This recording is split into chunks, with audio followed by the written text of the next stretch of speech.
Folks, now a story you'll only hear in Scarborough country, perhaps the greatest untold story of September 11. The man the 9/11 Commission says is responsible for keeping the fifth hijacker off that flight. He's INS agent Jose Melendez. He joins us from Washington tonight. Mr. Melendez, welcome to Scarborough country. Thank you, Michael. It's my pleasure. Let us turn back the clock, sir. It's August the 4th. It's 2001. It's a month before the events of September 11. You were working where and what was your job? I was working at Orlando International Airport as a secondary officer. And on that particular day, a Saudi national comes before you for secondary screening.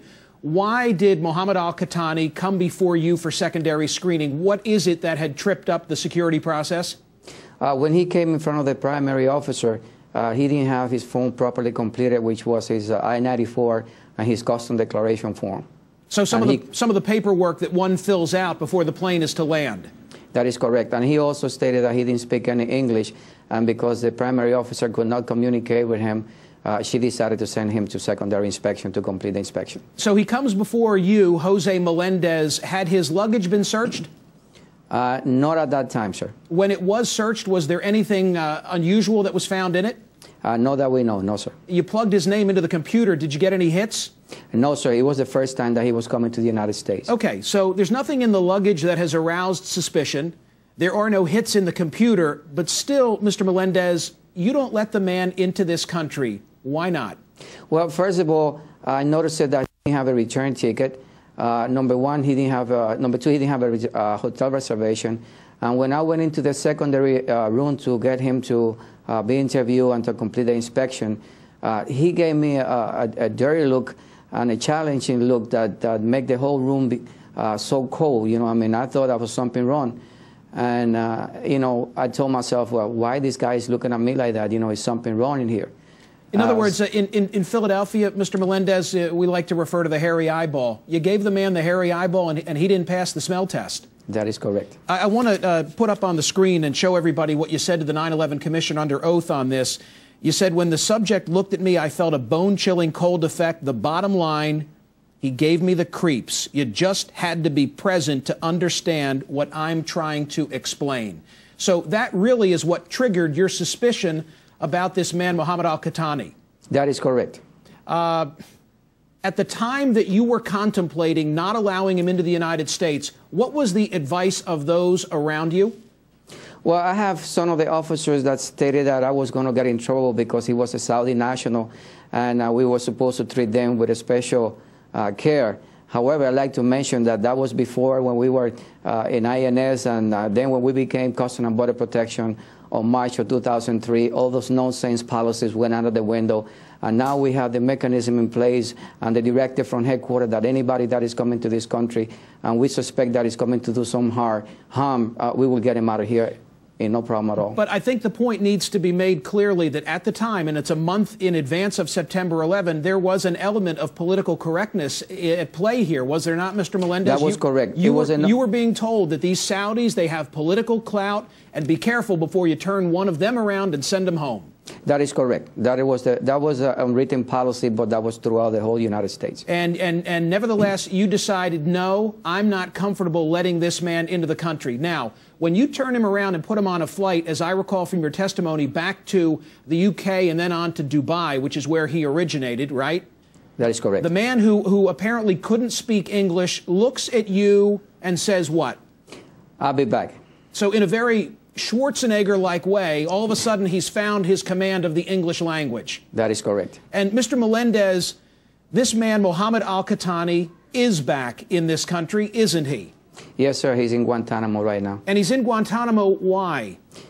Because he was caught in Afghanistan fighting with the Taliban when we invaded Afghanistan. He was caught in the Battle of Tora Bora, and now he's in Guantanamo Bay, where they refer to him, I think, as Detainee 063. And perhaps some of the folks from Scarborough country will recall he was profiled on the cover of Time magazine last summer. Now, a very significant aspect of this story, the 9/11 Commission reassembles the telephone records of Mohammed Atta after the events of September 11, and they're able to figure out what, Mr. Melendez? That Mohammed Atta was waiting for Mr. Qahtani upstairs in the airport in Orlando. So you're at the Orlando International Airport on August 4, 2001. September 11 has not occurred. Did you even know who Osama bin Laden was? Did you even know who Al-Qaeda was as of that time?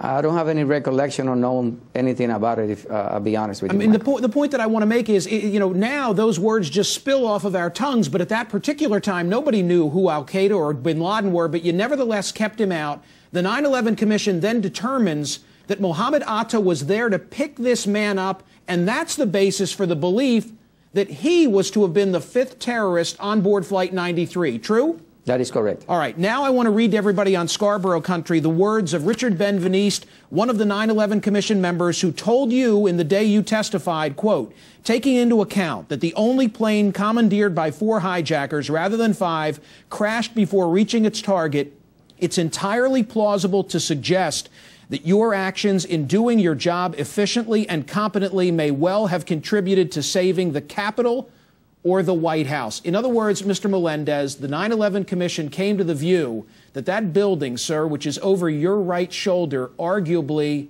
you protected by your actions 1 month in advance of September 11. Yes, sir. That's what he'd say. You're a great American, Mr. Melendez. What are the lessons of your exchange? You said again? Sorry. What are the lessons of your interaction with Mohammed al-Qahtani? What should we take away from this, apart from not being politically correct? Well, Michael, I think that we have learned the lesson since we became Customs and Border Protection.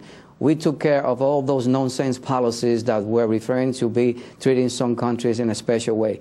Right now, we have only one set of rules, and that set of rules mean that anybody that we think that is coming to this country to do any harm or to add to the population of illegal immigrants, that we have the mechanism to get them out. Fortunately, headquarters, CBP has provided us with all the mechanism and all the support that we need to accomplish our mission. Also, we have a great training program in which we are going in the right direction to ensure that what happened doesn't happen again, and we learned the lesson, and we have to be thankful for that. Jose Melendez, you're one of the great heroes of September 11, and we're privileged to have you in Scarborough Country. It is my pleasure, and thank you for the invitation, sir.